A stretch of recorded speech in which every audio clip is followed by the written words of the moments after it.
성경에 보면 이 귀를 뚫어 가지고 거기다가 이렇게 귀걸이를 한 그런 풍습을 어떻게 시작됐는가를 설명하고 있거든요.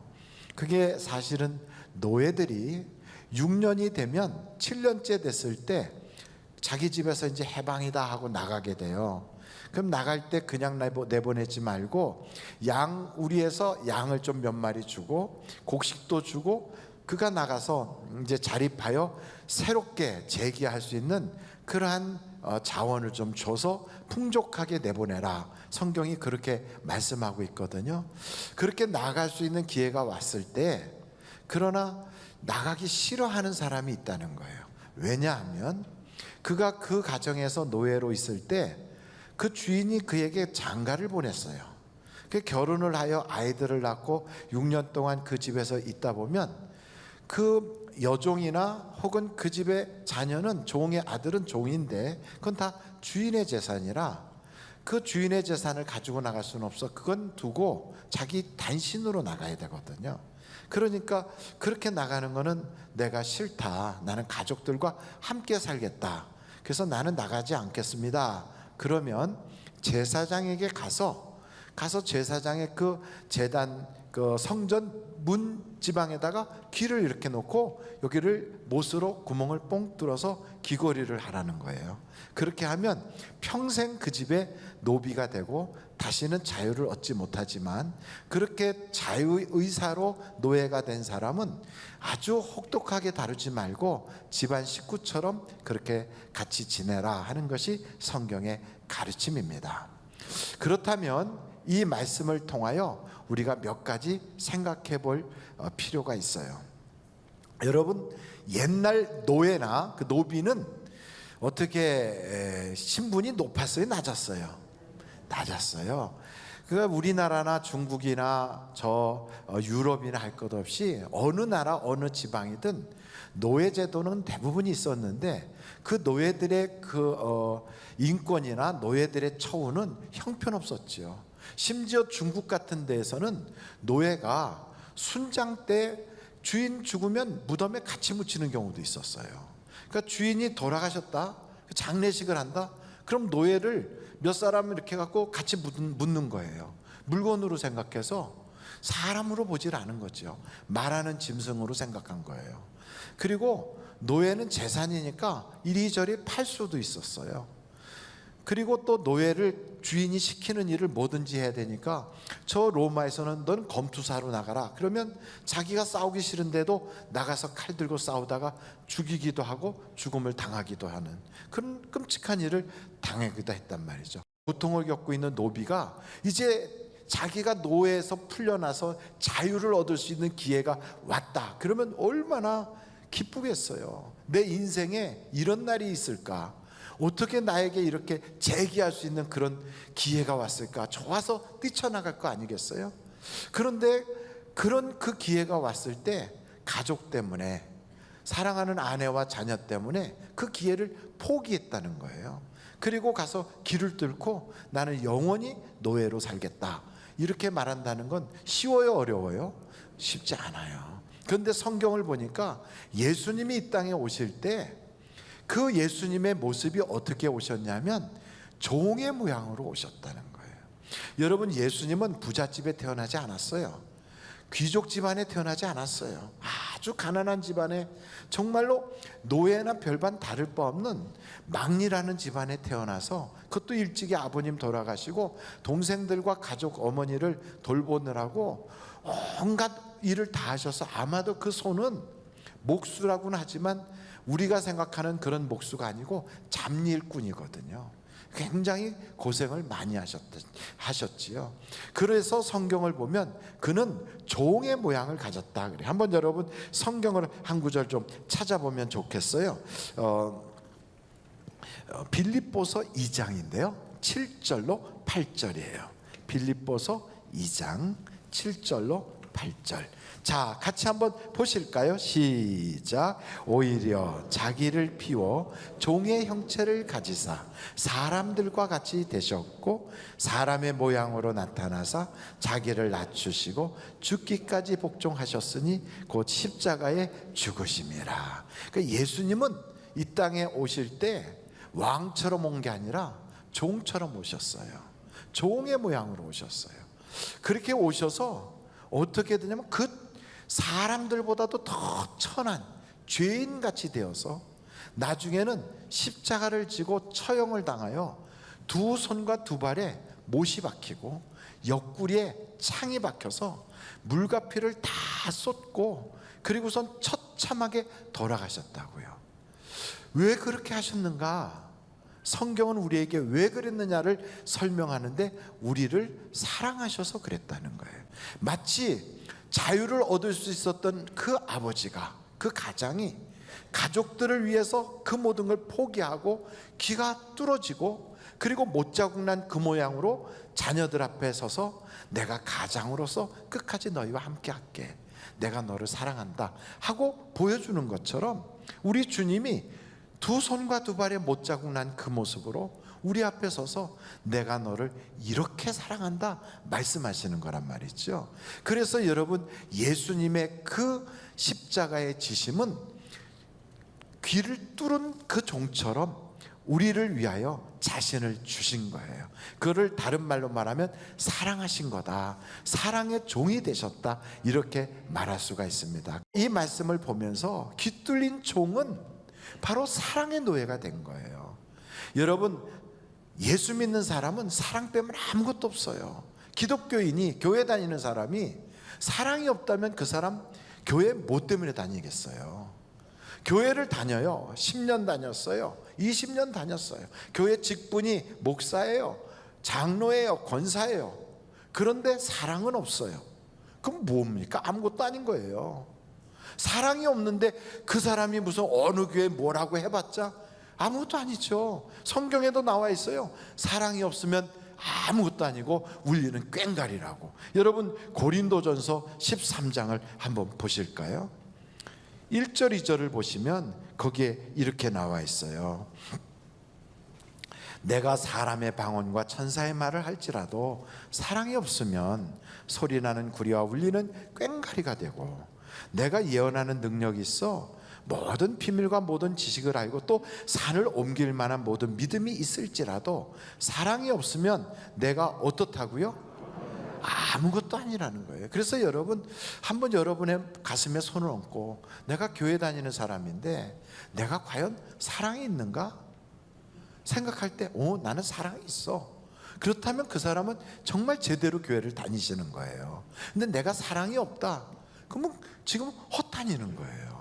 그럼 아무것도 아닌 거예요. 그럼 어떻게 해야 되겠어요? 하나님, 내게 사랑을 부어주세요. 사랑할 수 있게 해주세요. 여러분, 사랑을 가지고 있는 사람에게는, 제가 이 성경 고린도전서 13장을 보니까 세 가지의 특징이 있더라고요. 최소한 가족들은 이렇게 사랑을 해야 되지 않아요? 부부간에나 부모나 자식간에 최소한 내가 멀리 무슨 일본 사람, 중국 사람은 그렇게 못해도 저 북녘 땅에 사는 동포는 그렇게 못한다 할지라도 내가 최소한 같은 교회 다니는 교인들끼리라도, 그 한 지붕 안에 살고 있는 가족들끼리라도 친척이나 친지 정도는 내가 이렇게는 사랑할 수 있어야지 하는 마음을 가져야 된다고요. 사랑하는 사람에게는 세 가지의 공통된 특징이 있는데, 첫째, 그 사랑의 대상에 대하여 항상 좋은 생각을 가지고 있다는 거예요. 여러분, 사랑하는 사람이 나에게 아픔을 줬어요. 그러면 전 맨날 그래, 아주 못돼서 그런 거야, 이렇게 생각하면 그 사랑이 없는 거예요. 내가 잘 모르는 부분이 있을 거야, 잘하려고 했는데 그게 나한테는 아프게 된 거지, 원래 의도는 그게 아닐 거야 하고 좋게 생각할 수 있는 그 생각이, 그게 사랑하는 거예요. 만약에 시어머니가 나한테 안 좋게 해서 내가 마음 상처를 받았다, 만약에 시어머니를 사랑하는 사람 같으면 우리 어머니는 참 아들을 사랑하고 나를 사랑하시는데 말씀은 저렇게 하셔도 속은 참 착하신 분이야, 나를 아끼셔서 저러는 거야, 이렇게 생각한다고요. 그런데 사랑이 없는 사람 같으면 딱 꼬부라져서 우리 시어머니는 언제 돌아가시나 이렇게 생각한다고요. 그러면 여러분, 그게 벌써 사랑이 없는 거잖아요. 그러니까 여러분이 만약에 누군가를 사랑한다면 어떻게 생각해야 돼요? 선한 생각을 가져야 돼요.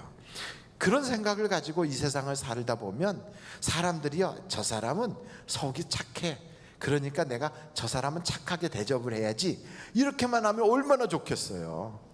그래서 착한 사람을 보면 세상은 뭐라고 생각하냐면 저건 먹을 떡인가 봐, 아이고 저 사람 내가 그냥 쉽게 생각해도 돼, 내가 뭐 어떻게 좀 잘못해도 저 사람 다 적당히 넘어가죠. 이래가지고요 아주 사람을 도리어 이용하려고 덤벼들 때도 있어요, 없어요? 있어요. 그래서 제가 사람을 선하게 생각하라 이런 얘기하면, 목사님 세상은 그렇게 간단하지 않아요. 그렇게 목사님 같은 생각 가지고 사는 것은 목사님이나 그런 거지, 사회생활 해보세요, 이 세상 그렇지 않은 사람들이 많습니다, 이렇게 말씀하실 거예요. 그런데 여러분, 성경은 우리에게 뭐라고 하냐면 사랑하라고 가르치고 있어요.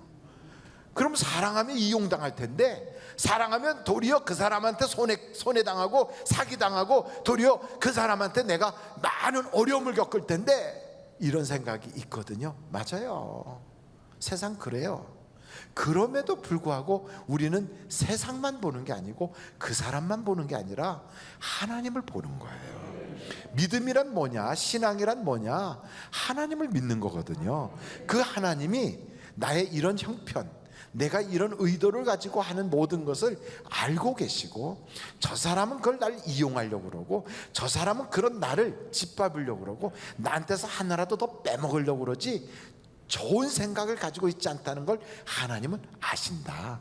그러므로 나는 그런 그 사람을 상대할 때 악한 사람이니까 나도 똑같이 악으로 쳐버리자, 이렇게 생각하지 않고, 악에게 져서 악으로 악을 갚으려고 하지 않고 선으로 악을 이겨야 되겠다, 그런 마음을 딱 가지고, 하나님 나는 말씀대로 살려고 그래요, 하나님의 말씀에 순종할 겁니다, 나머지는 하나님이 해결해 주세요 하면, 처음에는 이게 굉장히 손해가 될 것 같은데 지나고 보면 하나님이 플러스 알파가 돼서 여기서 잃어버린 걸 다른 데서 찾게 하시고, 그 사람도 하나님이 변화시키고 그 모든 상황보다 더 좋은 역사가 나타나게 되는 거예요.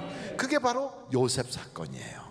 요셉이 그렇게 이용을 당하고 선하게 행동을 했더니 도리어 모함을 당해서 감옥까지 가고 어려움을 많이 겪었는데, 그 모든 어려움을 다 덮고도 남을 만큼 하나님이 채워주시더라고요. 그래서 믿음이란 뭐냐, 그렇게 하실 능력이 있는 하나님을 믿는 거예요. 그러므로 여러분, 우리는 이런 생각을 가져야 돼요. 의인은 무엇으로 살아요? 믿음으로 살아요. 한번 절 따라 해볼까요? 의인은 믿음으로 산다. 그럼요. 그래서 악에게 지지 말고 악을 선으로 이길 수 있는 믿음의 사람들이 다 되시기를 간절히 바랍니다. 두 번째, 사랑하는 사람은 이런 특징이 있어요. 그러니까 그 사람을 기다려주는 거예요. 여러분의 자녀가 뭔가 잘못했다 그러면 각 죽여버립니까? 아니면 이 아이가 지금은 저래도 나중에는 정신 차려서 공부도 하고 부모에게 효도도 할 거야 하고 믿고 기다려줍니까? 기다려줍니까? 지금 사춘기에 아이가 막 방황을 하고 힘들어해요. 저 녀석은 왼수가 따로 없어, 내게 아주 그냥 철저히 같은 왼수가 이 땅에 태어났어, 이렇게 생각하는 부모는 거의 없어요. 그래, 지금은 사춘기라서 그래, 내가 조금 더 사랑해주면 돼, 친구를 잘못 만나서 그래, 아이고 우리 아이가 성격이 그래서 그래, 조금 기다려주면 앞으로 저 활발한 성격을 가지고 세계를 누비고 다닐 거야 하고 믿어주고 기다려준다고요. 왜 그렇지요? 사랑하니까. 그래서 여러분, 내가 사랑하는 사람, 내 배우자를 사랑한다? 그럼 지금 신앙이 좀 없어요.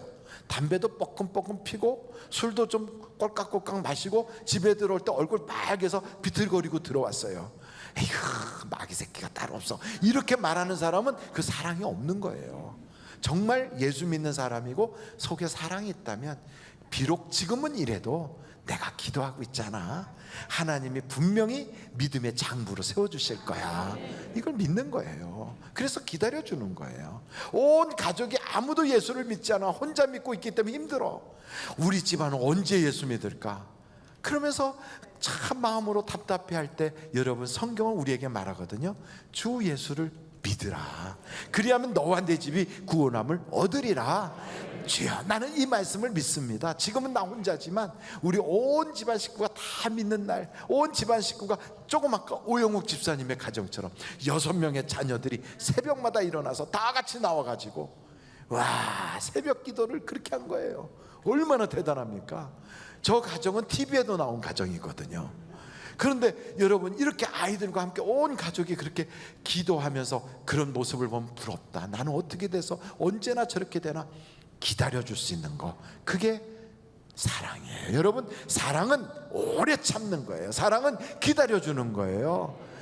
저 유명한 아브라함 링컨의 그 인생을 보면 그가 그래요. 나는 어머니의 기도를 기억하고 있다. 어머니가 자기를 기도하면서 믿어주고 기다려주거든요. 그렇습니다.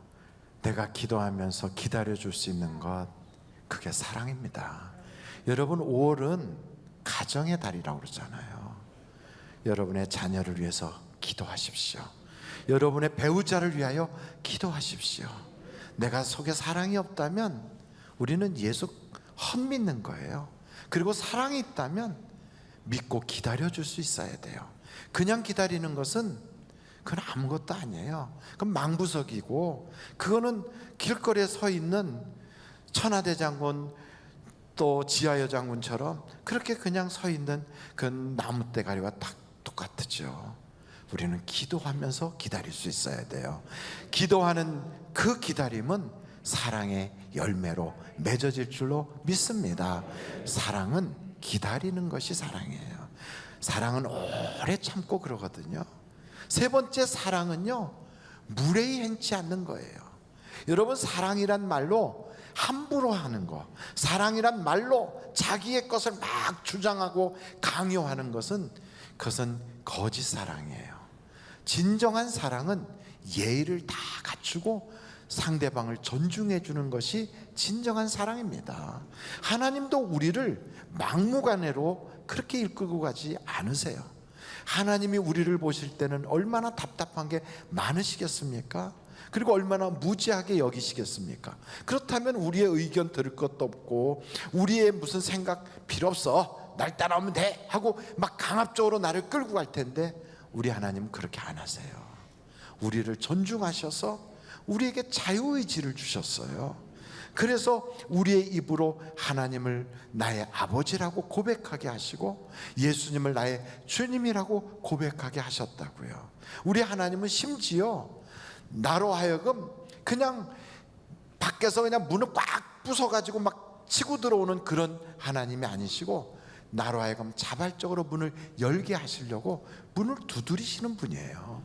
그런 것처럼 진정한 사랑은 예의를 다해 주는 거예요. 상대방을 존중해 주는 거예요. 여러분, 가정에서 부모를 존경하고 자녀들을 존중해 주고 여러분의 배우자를 존중해 주고, 뿐만 아니고 교회 안에서도 한 사람 한 사람을 존중해 줄 수 있는 바로 그것, 이게 사랑이에요. 사랑 속에는 그 사람에 대하여 귀히 여기는 마음이 있는 것이, 그게 사랑이거든요.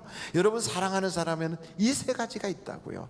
그래서 이 세상에 살면서 내가 은사 받았다, 방언한다, 내가 뭐 기도의 능력을 받았다, 아무리 그래도 사랑이 없으면 아무 소용없어요. 그런데 이 사랑은 영원한 것이거든요. 혹시 여러분의 마음속에, 과연 내 마음속에는 정말로 사람에 대하여 선한 마음을 가지고 있는가? 나는 정말 사람을 기다려줄 줄 아는가? 나는 그 사람을 존중하는가?